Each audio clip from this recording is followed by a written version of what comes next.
Solo 401ks versus IRAs. Do you have a way to steer people one way or the other, or when it's time to think about a solo?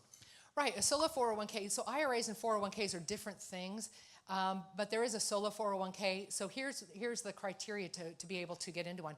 You need to be self-employed first, and you need to have no full-time employees in any of the companies you own, any of them. Okay, so then if that's you, you qualify. Like a lot of realtors, for example, will qualify. They're self-employed. They may have an assistant, but not a full-time assistant. So that's an example. But the solo 401k has so many more bells and whistles, including the solo 401k doesn't owe the tax I just described.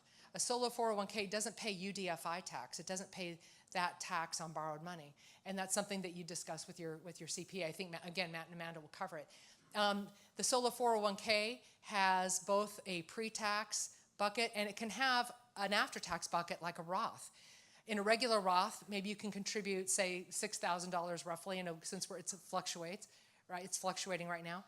But in a Roth bucket of a solo 401k, you can contribute between $18,000 and $24,000 regardless of your income.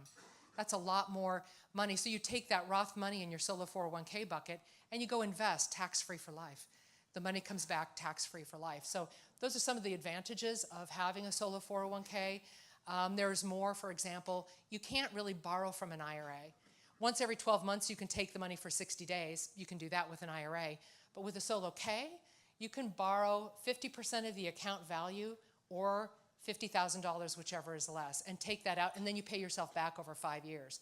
And that's pretty cool. Maybe you've got something, maybe you want to buy a personal residence, or maybe you want to send your kids to college and you want to tap into that 401k money.